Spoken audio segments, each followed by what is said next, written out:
মাথার এক পাশে, এগুলো নাকি স্টাইল, স্টাইল নয়, এগুলো স্বামীর অমঙ্গল। স্বামী অকালে মরে যাবে, পুত্র অকালে মরে যাবে।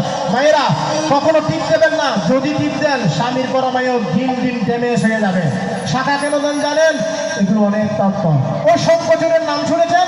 শঙ্কচূড় নারায়ণ, নারায়ণ যখন শঙ্কচূড়কে হত্যা করলেন, শঙ্কচূড় কেঁদে গেলে ঘুমড়ে ঘুমড়ে বলেন, ওরে নারায়ণ, ওরে নারায়ণ। এই তুলসী, তুলসী ছিলেন শঙ্কচূড়ের পত্নী। তুলসী বললেন, আমার শঙ্কচূড়ের যে বধ করা হলো, এখন উপায় কি হবে? নারায়ণ একটা উপায় দেন। তাহলে ওই নারায়ণ আশীর্বাদ করলেন, ওরে জগৎবাসী, ওই শঙ্কচূড়ের হাত থেকে শাখা হলেন। তাহলে আপনারা উলুধ্বনি কেন দেন এটা জানেন না, কিন্তু শুধু খাওয়া দাওয়া, খাওয়া দাওয়া, এগুলো নয়, এগুলো দেহের খাবার, এগুলো ফেতাত্তের খাবার। শুনুন, এই যে আমরা খাবার খেলাম, প্রসাদের আমাদের একটা রূপ আছে, ভবরূপ। আমরা প্রসাদের দিকে দাবিত। প্রসাদ যেখানে সেখানে, হরিনাম যেখানে নাই সেখানে। তাহলে ওই প্রসাদ, প্রসাদ, প্রসাদ কিসের জন্য খাও জানেন? দেহের খাবার। প্রসাদ, প্রসাদ হতে পারে, কিন্তু আত্মার কোনো খাবার নেই। ওই যে আমরা খাবার খাই, এগুলো পেটের খাবার, আত্মার কোনো খাবার নেই। একদিন গুরুদেব বাবামণি থেকে জিজ্ঞাসা করেছিলেন আমেরিকাতে, শুনুন বাস্তব ঘটনা। যখন গুরুদেব কি খেতেন জানেন? জ্যোতিষানন্দ বাবা একটু দুই একটা আঙ্গুর আর একটু পায়েস। যখন ওই সাংবাদিকরা যখন জিজ্ঞাসা করলেন, প্রভু আপনি তো কোনো কিছু খাবার খান না, আপনার শরীর কিভাবে বাঁচে? যখন গুরুদেব উত্তর দিলেন কি জানেন? উত্তর দিলেন, যারা খায় খায়, এগুলো দেহের খাবার। আমি হচ্ছে আত্মার, আমি আত্মাতেই সন্তুষ্ট, আত্মার কোনো খাবার নয়। আত্মার খাবার কি মেয়েরা জানুন বলতো?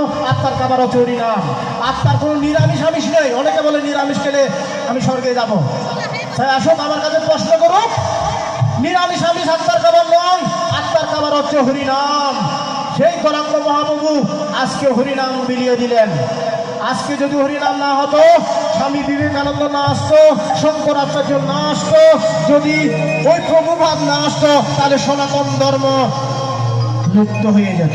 তাহলে ঈশ্বর যা করেন ভালোর জন্য করেন, গুরু যা করেন ভালোর জন্য করেন। তাহলে গুরু কেমন নন?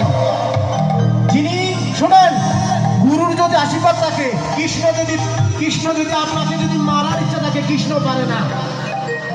কৃষ্ণ থেকে গুরু বড়, যদি গুরুর প্রতি বিশ্বাস থাকে। এরকম অনেক হাজার হাজার প্রমাণ আমি এখানে দিয়ে যেতে পারবো।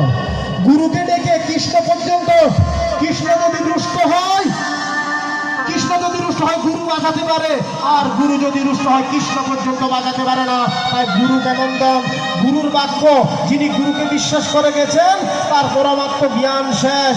গুরু কৃপাহি কেবলং, যার যার গুরু, যেমন তোর বাবা বলে জ্যোতিষানন্দ, কারো গুরু অনুকূল ঠাকুর, কারো গুরু অদ্বৈতানন্দ, সবাই গুরু। গুরুর কোনো ভেদাভেদ নেই, গুরু আর কৃষ্ণ এক।